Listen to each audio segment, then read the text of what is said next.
Anggota DPRD Kaltim Seno Aji menanggapi kasus pemadaman listrik secara massal di Kalimantan Timur yang terjadi pekan lalu. Menurutnya, insiden tersebut memberikan pesan kepada semua pihak bahwa sistem jaringan yang diprogram PLN sangat rentan dengan tingkat kerugian masyarakat yang sangat besar. Sistem jaringan yang akrab dengan sebutan sistem Mahakam adalah sistem dengan menggabungkan sumber daya pembangkit listrik yang tersedia di Kalimantan Timur. Ada 3 unit PLTU masuk dalam sistem interkoneksi, yakni PLTU Teluk Balikpapan berdaya 2 kali 100 MW, PLTU Tanjung Batu 2 kali 110 MW, dan PLTU Bontang 2 kali 30 MW. Saat terjadi blackout seperti pada Kamis 27 Mei lalu, seluruh layanan setrum ke rumah-rumah langsung terputus. Pada sistem Mahakam ada 7 daerah teraliri listrik, yakni Kabupaten Pasir, Penajam Pasir Utara, Balikpapan, Samarinda, Kutai Kartanagara, Bontang, hingga Kutai Timur. Bahkan pada sistem Mahakam ini dialirkan juga listrik ke Kalimantan Selatan. Menurut Wakil Ketua DPRD Kaltim Seno Aji, informasi yang diterimanya dari PLN bahwa Kaltim sudah surplus listrik, hanya saja masih ada daerah di pedalaman yang belum teraliri sehingga masih dibutuhkan penambahan mesin pembangkit pada masa mendatang, termasuk agar mampu mengaliri kawasan ibu kota negara yang segera dibangun di sekitar Kecamatan Sepaku, Kabupaten Penajam Pasir Utara. Sebenarnya hitung-hitungan PLN kemarin daya Kaltim itu sudah surplus, hitung-hitungan mereka. Tapi kita melihat masih banyak daerah yang ternyata belum ada jaringan PLN. Nah, kenapa dikatakan surplus? Karena jaringan-jaringan yang di daerah-daerah pedalaman itu belum terpasang. Sehingga kita meminta kalau memang jaringan sudah dipasang semua, baru dilakukanlah studi bahwa Kaltim sudah cukup atau mungkin perlu PLTU atau bagaimana. Nah, ini yang sedang seperti yang tadi disampaikan, mereka juga sedang melakukan ini. Jadi belum resmi mereka mengatakan bahwa PLTU tidak akan dibangun, tapi mereka akan melakukan studi dulu. Surplusnya berapa persen, kemudian apakah semua daerah sudah teraliri atau belum, dan lain-lain. Mengenai kasus blackout yang memadamkan listrik hingga 9 jam di Samarinda, Seno Aji mendorong PLN mencari solusi membenahi manajemen interkoneksi sistem Mahakam. Kita kemarin juga memohon ke PLN, artinya jaringan-jaringan yang ada itu tidak kalau bisa tidak menjadi satu, karena kan di sini ada Tanjung Batu yang masih bisa berproduksi. Apakah jika Balikpapan terkena blackout, apakah bisa diputus antara Balikpapan Samarinda sehingga tidak menjalar ke Samarinda dan Tukar. Nah, mereka sedang akan mengerjakan, akan meminta dana ke PLN pusat untuk bisa melakukan pemutusan hubungan itu. Sehingga kalaupun blackoutnya di daerah tertentu, daerah lain tidak terkena imbasnya. Nah, ini sedang didiskusikan di internal PLN. Kaltim TV Hardin melaporkan. Beginilah suasana pelantikan Badan Pengurus Wilayah Kerukunan Keluarga Sulawesi Selatan yang disingkat BPW KKSS Kalimantan Timur. Meski terhalang adanya COVID-19 yang memaksa pembatasan jumlah tamu yang hadir, namun acara tetap berlangsung meriah. Organisasi massa KKSS merupakan salah satu paguyuban besar di Kalimantan Timur. Anggotanya banyak yang meniti karir di Kalimantan Timur dan menjadi kepala daerah. Sebut saja Wali Kota Samarinda Andi Harun, Wali Kota Balikpapan Rahmat Masud, Bupati Penajam Pasir Utara Abdul Gapur Masud, dan Wali Kota Bontang Basri Rase. Belum lagi yang menjadi anggota legislatif dan menjadi pengusaha besar di provinsi ini. Gubernur Kaltim Isran Nur hadir dalam prosesi pelantikan di Grand Ballroom Hotel Mercure. Terlihat juga Ketua BPP KKSS Muhlis Patahna dan pengusaha nasional Aksa Mahmud yang menjadi Dewan Penasehat organisasi tersebut. Kan harapannya KKS itu ada macam-macam, ada 8 kalau nggak salah prinsip supaya saling membantu, memberikan advokasi dan mengembangkan pendidikan dan peningkatan sumber daya manusia anggotanya di perantauan termasuk di kepengurusan, dan anggota yang ada di Kalimantan Timur. Kira-kira itu harapan. Oke? Ketua Panitia Pelaksana Pelantikan Jawad Sirajuddin memastikan dengan pelantikan yang dilakukan Ketua Pengurus Pusat KKSS, maka pengurus BPW KKSS Kaltim dinahodai Alimuddin resmi. Sebelumnya ada muncul dualisme kepengurusan, namun setelah adanya pelantikan itu, Jawad Sirajuddin memastikan tidak ada lagi kepengurusan lain. Sekadar informasi saudara-saudara media bahwa kepengurusan ini adalah betul-betul punya legitimasi. Kenapa? Karena dilakukan pelantikan atau pengukuhan dari BPP KKSS. Kalau terdahulu atau yang sebelum beliau ini itu tidak ada semacam pelantikan seperti ini. Ini satu kemajuan bagi pengurus Pak yang terpilih Pak Haji Alimuddin Latif. Tidak ada lagi dualisme, Pak? Insya Allah tidak ada.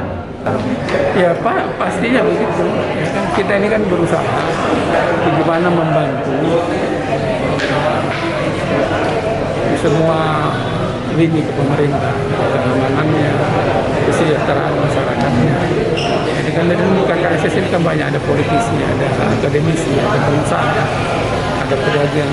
Kita mendorong semua sektor, mendorong itu potensi yang ada di KKSS Kaltim itu untuk memberikan kontribusi nyata kepada pembangunan Kalimantan Timur.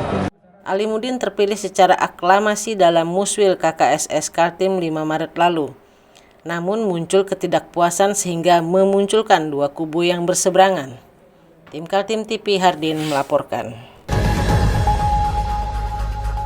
Sebanyak 55 anggota DPRD Kaltim dikerahkan melakukan sosialisasi Peraturan Daerah Nomor 5 tentang penyelenggaraan bantuan hukum. Tapi sayangnya perda tersebut belum disertai dengan peraturan gubernur atau pergub, sehingga belum bisa direalisasikan saat ini. Masalah pergub itu terangkat dalam sidang paripurna yang berlangsung di gedung DPRD Kaltim pekan lalu. Gubernur Kaltim Isran Nur yang hadir bersama Sekda dan sejumlah pejabat langsung mendapat pertanyaan kalangan wakil rakyat tentang kapan terbitnya pergub agar warga Kaltim yang tidak mampu bisa dilayani bantuan hukum secara gratis. Pasalnya, sejak beberapa bulan terakhir, 55 orang wakil rakyat Kaltim sudah turun langsung menemui konstituen di daerah pemilihan masing-masing. Kepada konstituen mereka mensosialisasikan isi perda mengenai adanya bantuan hukum gratis bagi warga tidak mampu. Bantuan hukum yang diperoleh masyarakat Kaltim berupa konsultasi hingga pendampingan ketika berperkara secara pidana, perdata, tata usaha negara maupun di pengadilan agama. Syaratnya hanya perlu KTP Kaltim dan surat keterangan tidak mampu dari pemerintah tempatnya tinggal. Nah, contoh perda bantuan hukum. Nah, itu kan harus ada pergubnya. Ketika pergub sudah ada, baru kita bisa tindak lanjuti. Nah, kalau bantuan hukum ini kan dari pemerintah pusat, itu ada undang-undangnya. Nah, kemudian para lawyer, lembaga bantuan hukum itu mendapatkan pembiayaan dari pemerintah pusat. Nah, kita juga ditugaskan oleh pemerintah pusat untuk membantu terkait dengan pembiayaan tersebut. Nah, makanya muncullah perda bantuan hukum. Nah, perda bantuan hukum ini tidak bisa jalan karena tidak ada pergubnya. Nah, itu yang perlu dijelaskan kembali tadi. Nah, tadi agak dispute, salah paham kan?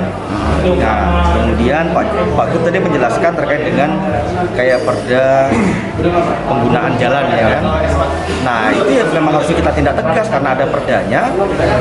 Ya artinya kita koordinasi dengan penegak aparat hukum untuk menindak itu. Ya kan, jadi kita juga tidak boleh lepas tangan. Selain perda tentang bantuan hukum yang belum punya pergub, perda lain yang mendesak memerlukan pergub adalah soal pemanfaatan jalan umum oleh kendaraan perusahaan tambang. Tim Kaltim TV Hardin melaporkan. Pemerintah Provinsi Kalimantan Timur meraih opini WTP atau wajar tanpa pengecualian ke-8 kalinya. Penilaian itu diberikan oleh Badan Pemeriksa Keuangan berdasarkan laporan hasil pemeriksaan yang dilakukan instansi itu untuk laporan keuangan tahun anggaran 2020. Anggota 6 BPK RI Profesor Hari Azhar datang menyerahkan opini WTP kepada Gubernur Kaltim Isran Nur dan Ketua DPRD Kaltim Makmur HAPK.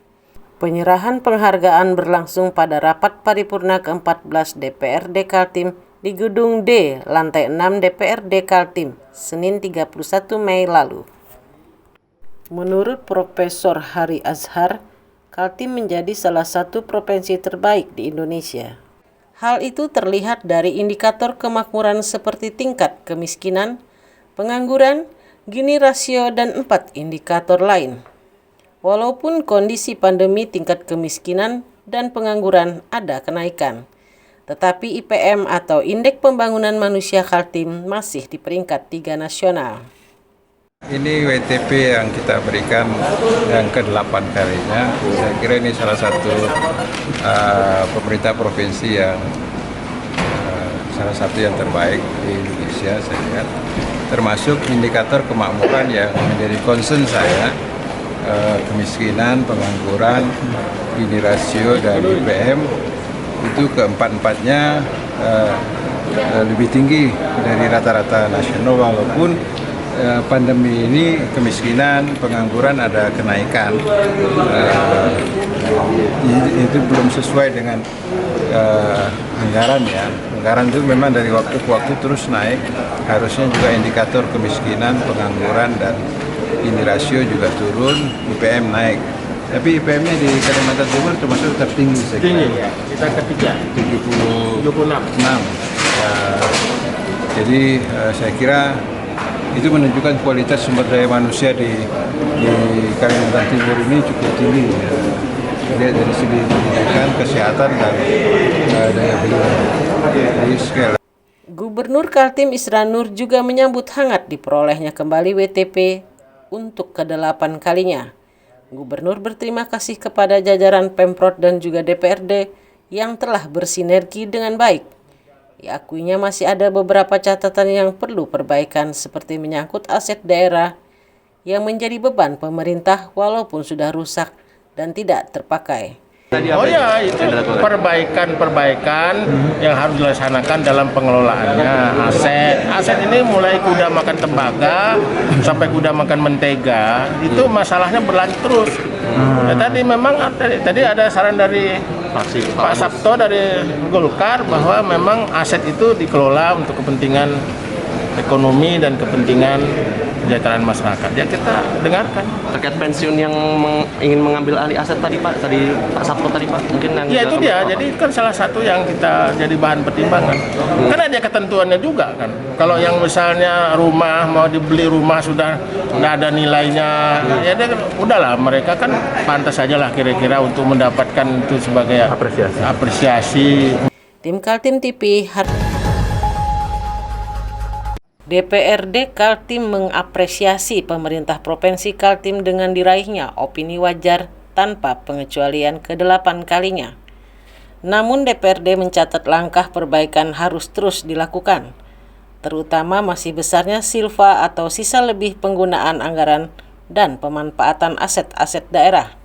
Wakil Ketua DPRD Kaltim Sigit Wibowo mengakui masih adanya catatan-catatan yang perlu perbaikan oleh Pemprov Kaltim.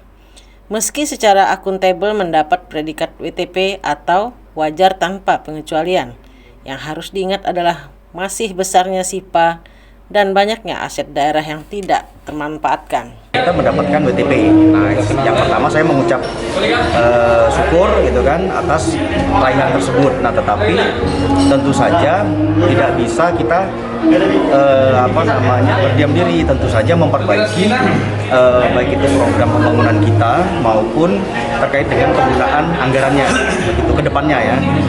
Nah, karena terkait dengan program pembangunan kita, karena memang sejak tahun 2019-2020 kita ini kan mengalami refocusing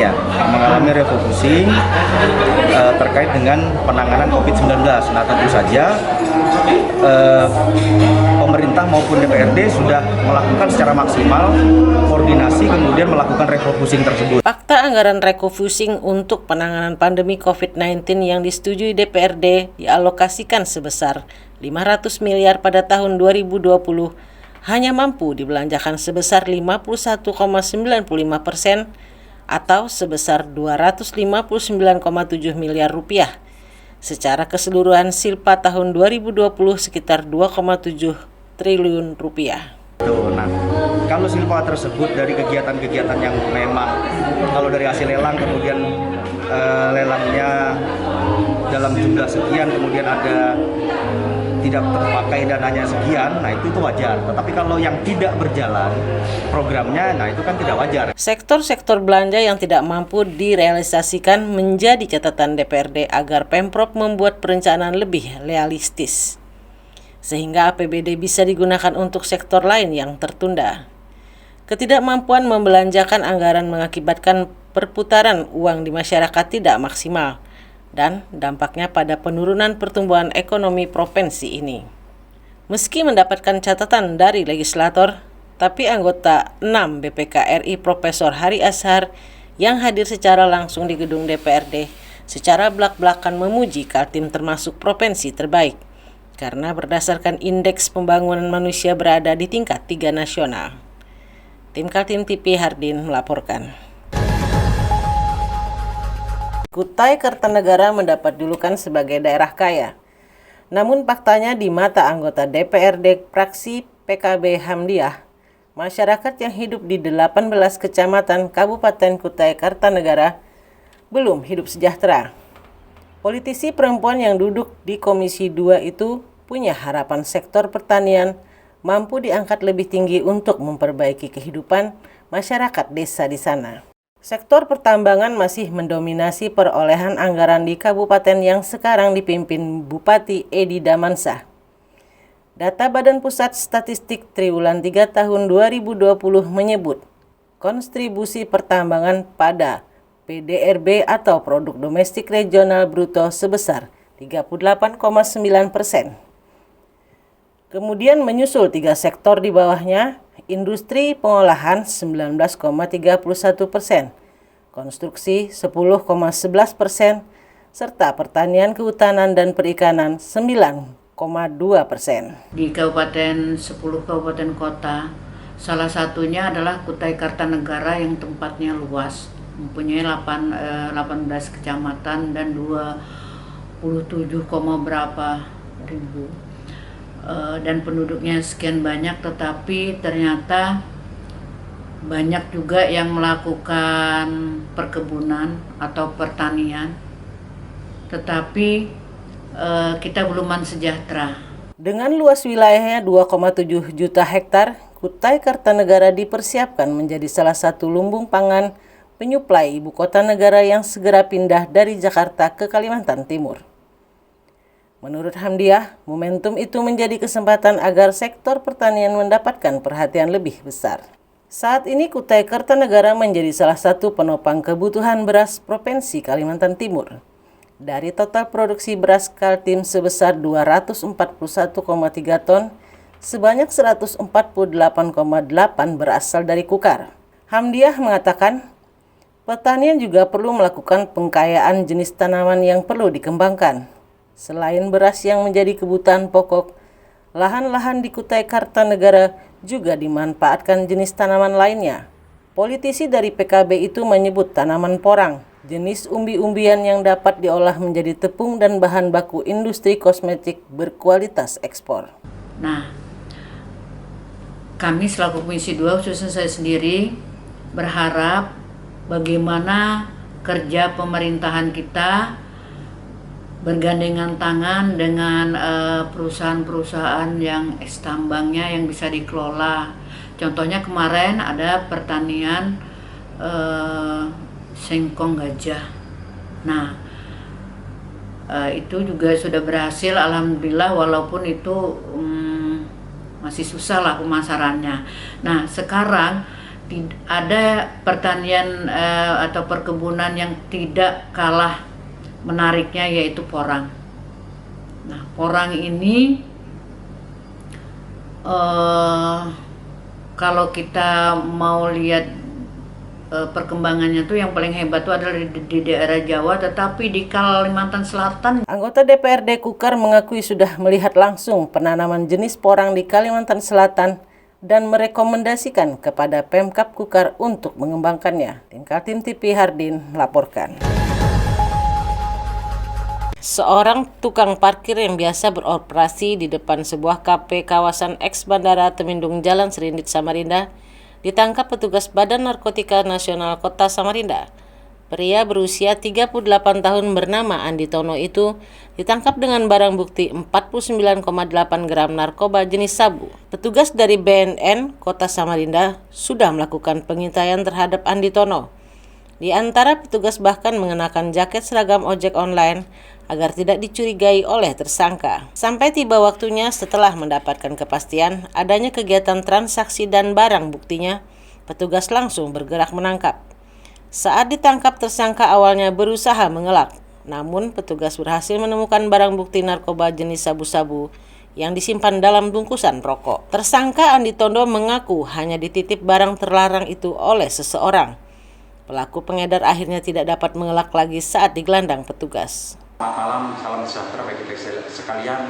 Terima kasih rekan-rekan wartawan Kota Samarinda yang telah hadir, bahwa mungkin rekan-rekan mendapat informasi bahwa BNN Kota Samarinda pada hari ini, hari Kamis 16.30 di Jalan Serindit, itu TKP-nya Jalan Serindit, Komplek Bandara Temindung, depan Cafe Cipole.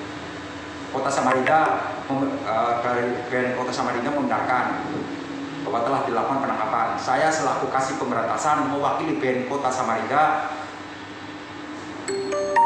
membenarkan bahwa pada hari ini telah dilakukan penangkapan dengan satu tersangka atas nama Tono yang merupakan kurir narkotika jenis sabu-sabu dengan banyak barang bukti 50 gram. Itu aja sementara yang perlu saya sampaikan pada rekan wartawan, karena ini akan dilakukan pengembangan jaringan untuk memutus mata rantai tersangka Tono. Dari tertangkapnya Andi Tono, petugas BNN masih mengembangkan kasus pengedaran narkoba dengan menyelidiki lebih jauh dari siapa narkoba jenis sabu itu diperoleh. BNN menduga Andi Tono hanyalah pengedar yang menjadi kaki tangan sebuah jaringan narkoba di Kalimantan Timur. Tim Kaltim TV melaporkan. Usai dilantik menjadi wali kota Balikpapan, Rahmat Masud secara khusus berziarah ke kuburan Tohari Ajis. Almarhum adalah pendamping Rahmat Masud sebagai wakil wali kota yang memenangkan Pilkada Kota Balikpapan. Ziarah wali kota didampingi oleh Kepala Dinas Kesehatan Andi Sri Juliarti, Kepala Pol PP Zulkifli, dan Kepala BPBD Suseno. Rahmat Masud mengenang wakilnya sebagai sosok ramah, santun dan tegas, serta low profile yang selalu bersemangat membangun kota Balikpapan. Rahmat Masud resmi dilantik tunggal sebagai wali kota Balikpapan di Gedung Lamin Etam, Samarinda. Pelantikan secara virtual dengan penerapan protokol kesehatan tanpa Tohari Ajis sebagai wakil wali kota terpilih yang meninggal dunia. Prosesi pelantikan dan pengambilan sumpah jabatan sebagai wali kota dihadiri oleh Forum Komunikasi Pimpinan Daerah. Gubernur Kaltim Isran Nur mengucapkan selamat kepada masyarakat Kota Balikpapan yang memiliki pemimpin baru. Kepada wartawan, Wali Kota Rahmat Masud mengungkapkan rencana kerjanya dalam 100 hari ke depan, juga program kerja selama memimpin kota itu. Seperti diketahui, Rahmat sebelumnya adalah wali kota Balikpapan dan kini menggantikan seniornya Rizal Effendi yang sudah 2 periode menjabat wali kota. Dalam 100 hari ini program kami adalah good government, artinya pemerintahan yang baik yang akan kita terapkan sesuai dengan visi-misi kami. Kedepannya insya Allah, walaupun kita ketahui sudah baik, kita akan mampu untuk bisa berbuat yang lebih baik lagi untuk membangun kota Balikpapan. Masalah wakil, sebelum Anda tanya, itu nanti kita serahkan prosesnya sesuai dengan perundang-undangan nanti. Yang penting 100 hari ini kami akan akselerasi kecepatan terutama dalam penanganan COVID di Kota Balikpapan yang cukup meningkat, dan insya Allah doakan kami, artinya kita gotong royong bersama untuk menuntaskan permasalahan termasuk COVID yang ada di Kota Balikpapan. Pak Wali, Menteri Keuangan sudah menurunkan ke memberikan konfirmasi bahwasanya pembelanjaan APBD itu menurun selama setahun ini. Nah, ini apakah menjadi program juga 100 hari untuk meningkatkan daya beli, daya dan investasi, Pak? Ya, niat kita bagaimana pelaku UKM itu kan masuk dalam visi misi kami dan menjadi program kami memberdayakan UMKM. Sehingga dengan UMKM inilah yang akan bisa mempertahankan pertumbuhan ekonomi yang ada di satu daerah, termasuk di Kota Balikpapan. Mudah-mudahan dengan pengalaman saya sebagai pengusaha dan pedagang akan mampu berkolaborasi dengan para pedagang-pedagang khususnya pelaku usaha untuk menghidupkan termasuk juga industri-industri kecil rumahan yang ada di Kota Balikpapan. Hadir dalam acara pelantikan itu keluarga Rahmat Masud yang juga terjun ke dunia politik, yakni anggota DPR RI Rudi Masud, Bupati Penajam Pasir Utara atau PPU Abdul Gapur Masud, dan anggota DPRD Kaltim Hasanuddin Masud.